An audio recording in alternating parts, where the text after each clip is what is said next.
Good afternoon and welcome back to Oneida Live here on the Oneida Nation Reservation in Wisconsin.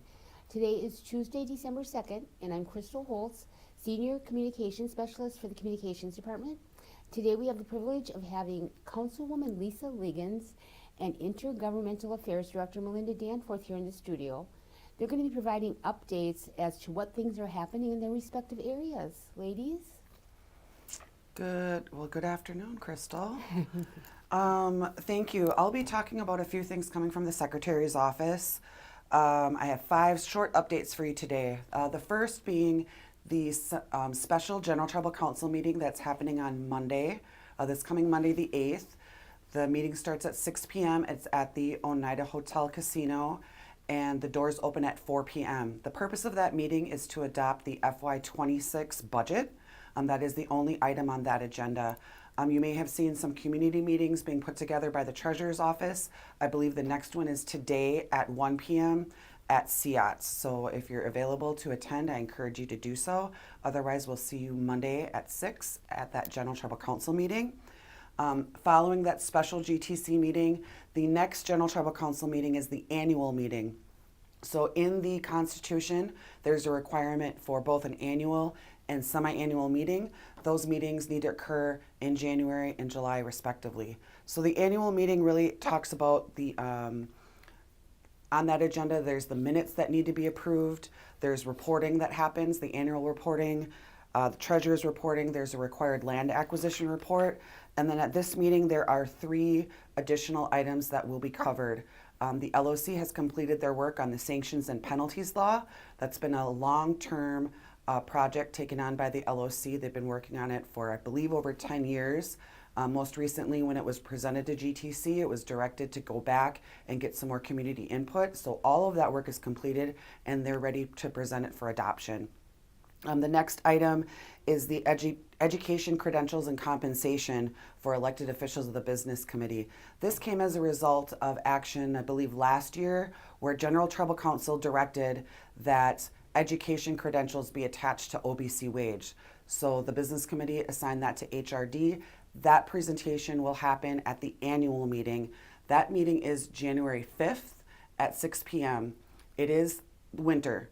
So in the event that that meeting has to cancel because of weather, we do have January 12th reserved. So please make sure you're checking the socials, checking the website before you make any travel up here. If the weather looks bad, if there's winter weather warnings in Brown or Outagamie County, most likely the meeting will be canceled just for the safety of everybody. And then the last item on the agenda is to set the general election date for the triennial general election in 2026. So those are my first 2 updates. The third is just a little recap of a travel that I did 2 weeks ago. I attended NCAI with Chairman Hill and Councilman Wilson. It was a great experience. I hadn't been to a NCAI in a few years. Lots of people, lots of great information. One of the highlights was the election of Councilman Wilson as the alternate vice president for the Midwest region. So at NCAI, all of the tribes are broken into regions, and then those regions have a caucus that really work through issues within their region, and those vice presidents help facilitate those meetings. So we're very proud of him and excited for the work that he's going to be doing there. Next, just a quick reminder, in the 26 budget, there was a winter gift included that will be coming on employees' checks in this month of December, I believe the 17th. So this is just serving as recognition for all our employees' hard work and their commitment to the nation. Coming right before the holidays, I hope everybody had a good Thanksgiving, but looking forward to Christmas. It's a great time to be with family and take care of yourself as well as your family. It can be very stressful and it can be difficult as well. So just being cognizant of that. And we have resources for employees, our EAP services for tribal members, behavioral health is available, and there's a lot of different services throughout the nation. So if you're finding yourself struggling through the holidays, make sure that you're taking care of yourself and seek that help so that you can take the best care of your family as well. And with that, I think that's all I've got. I'll hand it over to Melinda. Yawʌko, Melinda Danforth, Director of Intergovernmental Affairs, and I help and assist the Business Committee in ensuring that the nation's political and legal initiatives are captured at Congress, at the state capitol, and at local governments. So that's what we do here in Intergovernmental Affairs, and part of our job was to make sure that we were monitoring the government shutdown and what occurred during that time frame. So I was asked to kind of come on and talk a little bit about how did that impact Oneida specifically. And I think my overall answer is that the Oneida Nation has experienced so many different government shutdowns in the past, and we developed a contingency plan for the organization, for the community, and that really limited the impact to the nation's organization. However, we did see some of the most vulnerable families being impacted by the shutdown because they did not have access to food benefits such as SNAP, which is the food share program here in Wisconsin. And we worked very diligently with the Great Lakes Tribal Council, which is the Wisconsin tribes, and then we have one Michigan tribe that is part of that, to advocate through the governor's office and to our Congress people to try to get some funding for that program. But we also mitigated that impact internally by trying to get some of our SNAP recipients on the food distribution program. And then also, as economic support was preparing to administer their own program to our community, the federal government came back online and fully funded it. And so the other impacts that we had during the shutdown were that federal agency staff were not working, so we weren't able to receive technical assistance or make changes to our grants that we might have. It backlogged some of our contracts or information or any kind of program development. It didn't impact services per se, but it really slowed things down. And now that they're back and they've been off for 43 days, which is the longest time of a shutdown, now they have to make up for those 43 days, which is going to slow progress eventually. Some of you may have felt it personally through air travel. There were air travel disruptions, and then there was some federal employees that were without a paycheck, so there were other programs that were, I think, unintentionally impacted during that time. One of the questions that was posed to me was, how did we stay on top of these issues from Oneida? Well, fortunately for us, like I said, we have cash reserves that are able to be utilized during this time. So 90% of our grants that we received are done on a reimbursement basis, which basically means we pay for the services or activity or the equipment up front with our own money, and then we submit for reimbursement back. And so during that time, a lot of the payment systems were open from the federal government, and there was somebody on the other side to push the button to say pay us. So we were not really that impacted during that time. So we also stayed in contact with our organizations such as Great Lakes Tribal Council, which is here in the state, Midwest Alliance of Sovereign Tribes, which is kind of the regional, the Minnesota, Michigan, Iowa, Wisconsin-based regional organization. Stayed in touch with them about how are the impacts going. We also had a direct connection to the Senate Committee on Indian Affairs to submit any of our impacts that were going on, whether it came from payment management system information to on-the-ground families that were suffering from access to food, shelter, water. And not only that, but that was communicated through our elected officials like Secretary Liggins to be able to try to mitigate and communicate that information.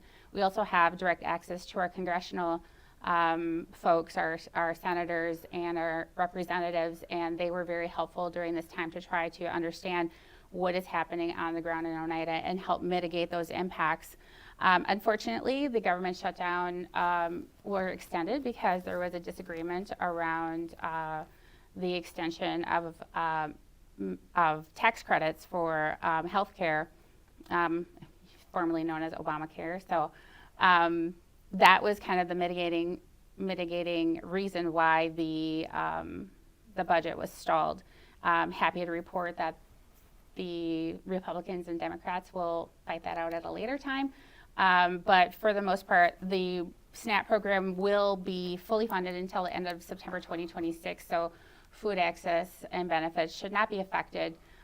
this coming January. However, the continuing resolution that Congress did adopt only goes to January 30th. There's a lot of caveats in that bill. They carved out funding like for a full year for like SNAP, USDA, Veteran Affairs. So there are some programs that are funded until the end of September, and then others are kind of on that chopping block in January. And so our organization is very well aware of what that potentially means to their areas. And again, we're continuing to have those conversations. I think one of the greatest things that occurred for Oneida Nation is that when we knew that the appropriations bills were being drafted, which is the funding bills, what makes up the budget for Congress, we took members of the Business Committee, Intergovernmental Affairs, went to Washington, D.C., and directly lobbied on issues that impacted Oneida, particularly law enforcement funding, health care, self-governance funding,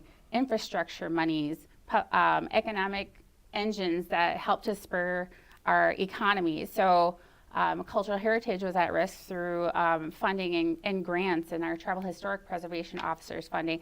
So there was a lot of funding at stake, and we knew when they were drafting the language, we wanted to make sure that we were there to influence those drafters to try to protect Indian country funding overall, not just for Oneida, but for all of Indian country. So we were there. We also partnered during that time with NCAI, the National Congress of American Indians. That's about 150 tribes that are a part of NCAI at this time. The National Indian Health Board, which is a national organization that deals directly with healthcare. And then we are now an associate member of the Coalition of Large Land-Based Tribes, which is COLT, who have become a very esteemed regional organization for them. That has really strong connections into the current presidential administration. And then they have some really good, strong advocacy efforts as well. So we've been able to tie into these different avenues to be able to advocate for our issues, as well as the nation has the Business Committee, the Intergovernmental Affairs staff, and federal lobbyists at the federal level to be able to communicate what was occurring. So we just wanted to come on and say, hey, these are the things that we do when a government shutdown comes forward. These are the activities that have occurred as we progress. It's really difficult to anticipate what's happening from a political perspective at the federal level at this point, because normally we know what the political game is. And we can work within that political game, and we can make changes. But during this administration, it's been really difficult because I don't feel like they're following the rules as well as we could anticipate. So unfortunately, we're getting one-offs here and there that we have to deal with that impact us. And so we seemingly are always on the reactive end of things.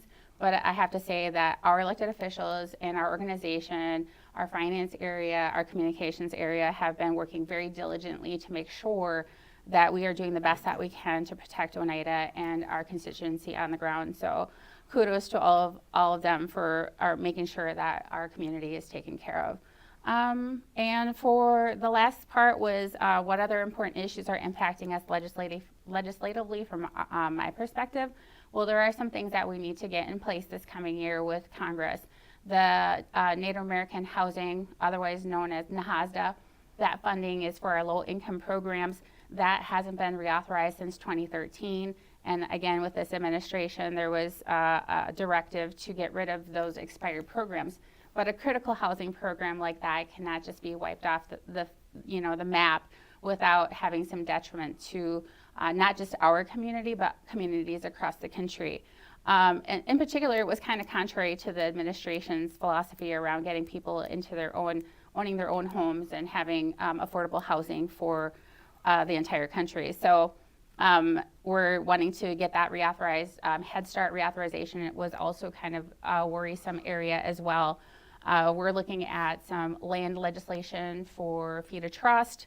We're also moving into a realm where we want to take on more responsibilities for federal programming in areas like fee to trust and self-governance programming that we would like to take on and have in-house, or being able to have access to those databases and systems that the feds use so that we're able to be more efficient when it comes to issuing decisions, say per se like feed a trust or for easements or other type of land-based issues. Section 184 is another good example that we wait for a long time where people want to become homeowners and then they have to wait for the BIA to respond for over a year or years at a time. And if we can take on that function, we could potentially have that information a lot quicker, and we can administer those Section 184 loans to trust land a lot quicker. So those are some of the things that we'd like to target.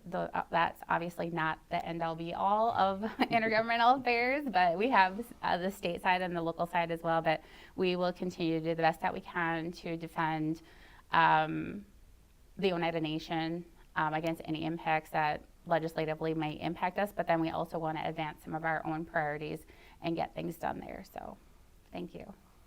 Thank you, Melinda. And I think I just want to give a shout out to you and your staff, because it's like herding cats with the business committee, and then to be able to get their arms around all of the federal issues, all of the state issues, all the local issues, and her and her team just do a stellar job and keeping track of everything, making sure that we're all in the know, updated, and we have the correct information and are going to the correct places. So they just do an excellent job. So. Thank you. Well, thanks, ladies. And now for a big announcement. Here is a sneak preview of the Oneida Nation member portal coming in 2026. We're excited to introduce your new member portal, a secure, connected space with a fresh name and modern features designed just for you. Stay tuned for more updates as we get closer to the launch. And for more general updates and announcements, we have our new email newsletters. Stay informed and connected with updates that matter most to you. Choose your favorite topics or subscribe to them all. It's your choice. Signing up is easy. Just visit oneida-nsn.gov/subscribe. Don't miss out and join today. And with that, I'd like you to thank you for joining us for another segment of Oneida Live, and we'll see you on Thursday.